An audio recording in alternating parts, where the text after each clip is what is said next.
ট্রাম্পের হুমকি সত্ত্বেও ইরানে সাম্প্রতিক সরকার বিরোধী বিক্ষোভে গ্রেপ্তার ব্যক্তিদের শাস্তি দেওয়ার সিদ্ধান্ত বহাল রেখেছে ইরান। একই সঙ্গে বিক্ষোভকারীদের বিচারের কার্যক্রম শুরু হয়েছে বলেও জানিয়েছে খামেনি প্রশাসন। ইরানের বিচার বিভাগের প্রধান গোলাম হুসেইন মোহসেনি এজেই সামাজিক যোগাযোগ মাধ্যম এক্সে দেওয়া এক পোস্টে বলেন, সাম্প্রতিক ঘটনাবলী নিয়ে বিচার বিভাগের মূল কাজ এখনই শুরু হয়েছে। ইরানের প্রেসিডেন্ট মাসুদ পেজিশকিয়ান এবং সংসদের স্পিকার মোহাম্মদ বাঘের গালিবাফের সঙ্গে বৈঠক করে গোলাম হোসেন রাষ্ট্রীয় গণমাধ্যমে প্রচারিত যৌথ বিবৃতিতে জানিয়েছেন, খুনি ও সন্ত্রাসীর ষড়যন্ত্রকারীদের বিরুদ্ধে কঠোর ব্যবস্থা নেওয়া হবে। এদিকে ইরানি কর্তৃপক্ষ জানিয়েছে, বিক্ষোভের সময় হওয়া আর্থিক ক্ষতির একটি অংশ তারা পুষিয়ে নিতে চায়। যাদের প্রকাশ্যে বিক্ষোভ সমর্থন বা এতে অংশ নেওয়ার অভিযোগ রয়েছে তাদের সম্পত্তি বাজেয়াপ্ত করে। ফার্স নিউজ এজেন্সি বলেছে, ইরানের শীর্ষ এক ব্যবসায়ীর সব সম্পদ জব্দ করা হয়েছে। এর মধ্যে দেশজুড়ে পরিচিত কয়েকটি ক্যাফে এবং কয়েকটি শীর্ষ খাদ্যপণ্য ব্র্যান্ড রয়েছে। এছাড়া জনপ্রিয় সাবেক ফুটবলার ভরিয়া গাফুরির ক্যাফেও বাজেয়াপ্ত করা হয়েছে। তিনি এর আগে 2022 সালে দেশজুড়ে হওয়া বিক্ষোভ সমর্থনের অভিযোগে গ্রেপ্তার হয়েছিলেন। অর্থনৈতিক অসন্তোষ থেকে ইরানে বিক্ষোভ শুরু হলেও কয়েকদিনের মধ্যে তা সরকার বিরোধী বিক্ষোভে রূপ নেয়। এক পর্যায়ে বিক্ষোভ ভয়াবহ রকমের সহিংস হয়ে উঠলে খামেনি প্রশাসন শক্ত হাতে তা দমন করে। তবে বিক্ষোভ চলাকালে ইরানে ঠিক কি ঘটেছে তা নিয়ে দেশটির সরকার, বিদেশে অবস্থানকারী বিরোধী শক্তি এবং যুক্তরাষ্ট্র যা বলছে তাতে বড় ধরনের পার্থক্য রয়েছে। বিস্তারিত শারমিন স্বপ্নার প্রতিবেদনে। ইরানের রাজধানী তেহরানে শুরু হওয়া ব্যবসায়ীদের বিক্ষোভ অল্প সময়ের মধ্যেই রূপ নেয় সরকার বিরোধী আন্দোলনে। আর সেই আন্দোলন দমনে নিরাপত্তা বাহিনীর অভিযানে কত মানুষ নিহত হয়েছেন তা নিয়ে এখনও স্পষ্ট কোনো তথ্য নেই। ইরানের সরকারি কর্মকর্তা ও গণমাধ্যম, বিদেশভিত্তিক সংবাদ মাধ্যম এবং মাঠ পর্যায়ের প্রত্যক্ষদর্শীদের বর্ণনা অনুযায়ী ৮ ও ৯ জানুয়ারির রাত ছিল সবচেয়ে রক্তক্ষয়ী। চিকিৎসকরা গণমাধ্যমকে জানান, বিক্ষোভে নিহত ব্যক্তিদের অনেককে খুব কাছ থেকে বা ছাদ থেকে বুকে ও মাথায় গুলি করা হয়েছে। মারাত্মকভাবে জখম করাই ছিল এভাবে গুলি করার উদ্দেশ্য। ছুরিকাঘাত করেও অনেককে হত্যা করা হয়েছে।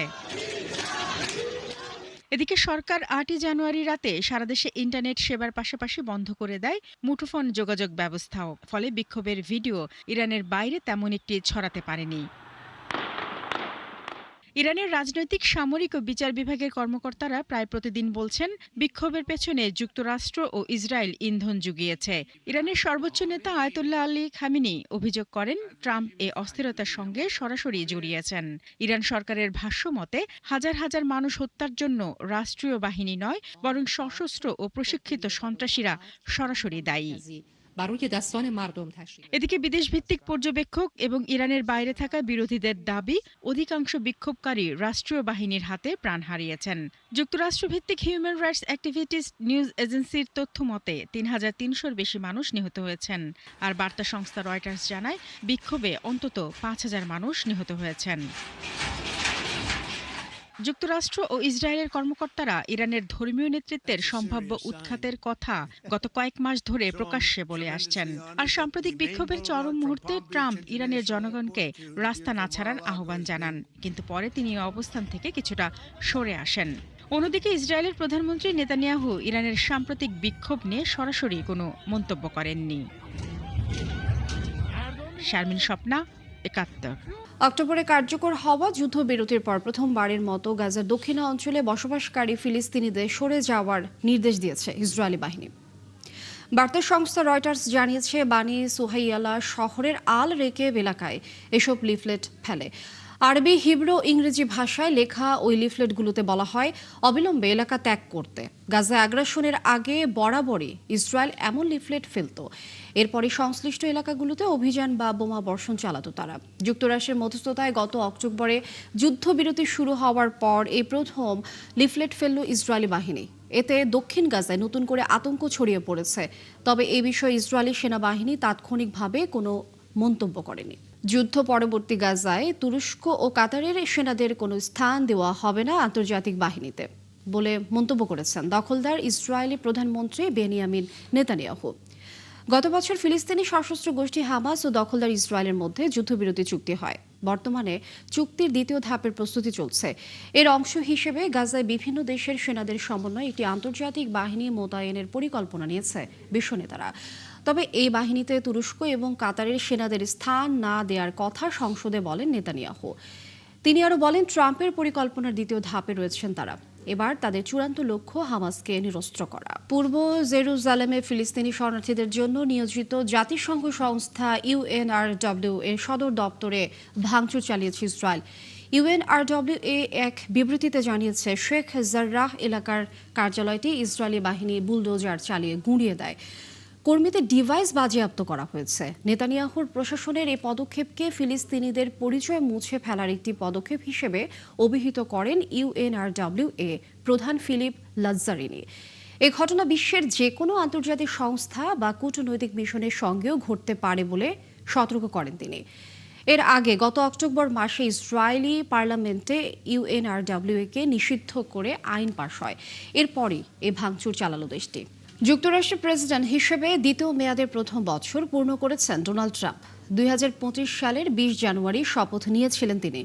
গত 365 দিনে তিনি মার্কিন রাজনীতি ও বিশ্ব ব্যবস্থায় এমন সব পরিবর্তন এনেছেন যা এক কথায় নজিরবিহীন।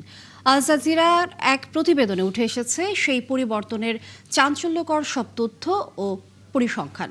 বিস্তারিত মনিরুজ্জামান বাবুর প্রতিবেদনে। দ্বিতীয় মেয়াদের 1 বছর পূর্তিতে হোয়াইট হাউসে 1 ঘন্টা 40 মিনিটেরও বেশি সময় ধরে নিজের কৃতিত্বের তালিকা তুলে ধরে উপলক্ষটি উদযাপন করেন মার্কিন প্রেসিডেন্ট ডোনাল্ড ট্রাম্প। তবে বাস্তবতা হচ্ছে, দেশে বিদেশে নানা দাপুটে কর্মকাণ্ডের কারণে 1 বছরেই ব্যাপক আলোচিত সমালোচিত হয়েছেন ডোনাল্ড ট্রাম্প। দায়িত্ব নেয়ার প্রথম দিনই রেকর্ড 26টি নির্বাহী আদেশে স্বাক্ষর করে ট্রাম্প বুঝিয়ে দিয়েছিলেন এবারের শাসনামল হবে অনেক বেশি আক্রমণাত্মক। অভিবাসন ইস্যুতে ট্রাম্প প্রশাসন দেখিয়েছে কঠোরতম অবস্থান। গত 1 বছরে অন্তত 6,05,000 মানুষকে সরাসরি বহিষ্কার করা হয়েছে এবং প্রায় 19 লাখ মানুষ বাধ্য হয়ে নিজের দেশ ছেড়েছেন। অর্থনীতির ময়দানে ট্রাম্পের প্রধান অস্ত্র ছিল শুল্ক। মিত্র কিংবা শত্রু, সব দেশের উপর গড়ে 10% শুল্ক চাপিয়ে বিশ্ববাজারে অস্থিরতা তৈরি করেছেন তিনি। বিশেষজ্ঞদের মতে, পররাষ্ট্রনীতির ক্ষেত্রেও ট্রাম্পের নীতি ছিল চরম অনিশ্চয়তায় ঘেরা। দ্বিতীয় মেয়াদে ক্ষমতায় বসে ট্রাম্প ঘোষণা দেন 24 ঘন্টার মধ্যে ইউক্রেন যুদ্ধের অবসান ঘটাবেন, তবে তিনি তা বাস্তবায়ন করতে পারেননি। এছাড়া গাজায় ইসরায়েলি আগ্রাসন বন্ধ কার্যকর ভূমিকা রাখতে পারেননি বলে মনে করছেন আন্তর্জাতিক বিশ্লেষকরা।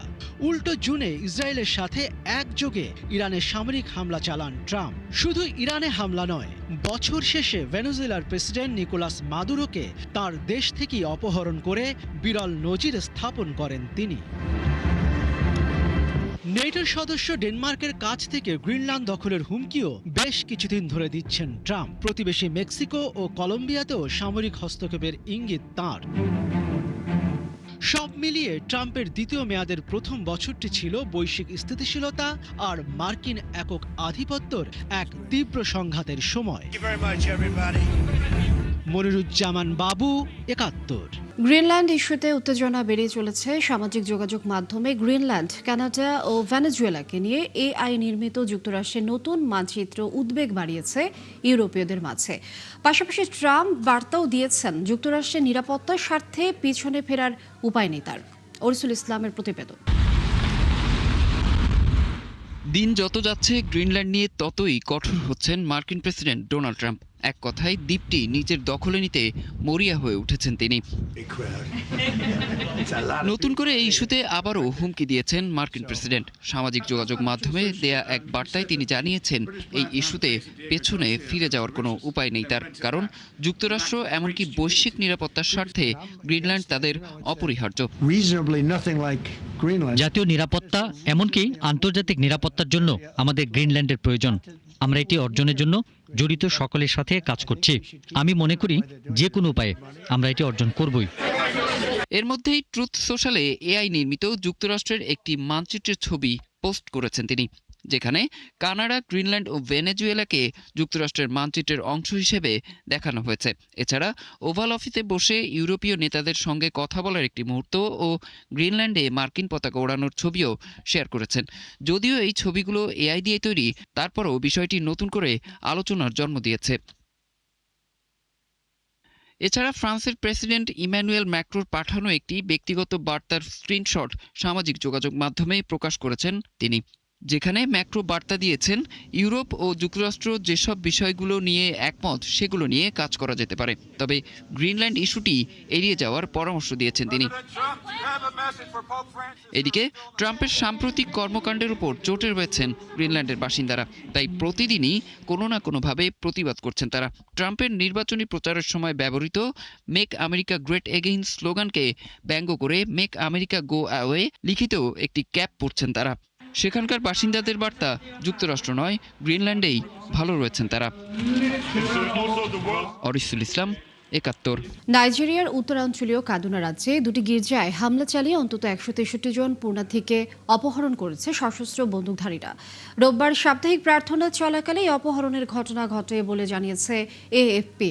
নাইজেরিয়ার উত্তরের খ্রিস্টান অ্যাসোসিয়েশনের প্রধান রেভারেন্ড জোসেফ হায়াব বলেন, হামলাকারীরা বিপুল সংখ্যায় এসে গির্জার প্রবেশ পথগুলো বন্ধ করে দেয় এবং পুণ্যার্থীদের জোর করে পাশের ঝোপঝাড়ের দিকে নিয়ে যায়। তিনি আরও বলেন, ১৭২ জনকে ধরে নিয়ে যাওয়া হয়েছিল, তবে ৯ জন পালিয়ে আসতে সক্ষম হন। বর্তমানে ১৬৩ জন অপহরণকারীদের জিম্মায় রয়েছেন। তবে কাদুনা রাজ্য পুলিশ ও নিরাপত্তা কর্মকর্তারা এই অপহরণের দাবি প্রত্যাখ্যান করেছেন। স্থানীয় এক গ্রাম প্রধানের অভিযোগ, কেবল রাজনীতিবিদেরাই অপহরণের বিষয়টি অস্বীকার করছেন। দর্শক, এই ছিল এখনকার আয়োজনে। বিশ্বের আরও নতুন কিছু খবর ও বিশ্লেষণী আগামীকাল সকাল ৯:৩০ আবারও হাজির হবে বিশ্বযোগ। চোখ রাখুন ৭১-এর ফেসবুক পেজে এবং সাবস্ক্রাইব করুন ৭১-এর ইউটিউব চ্যানেল। থাকুন ৭১-এর সাথে।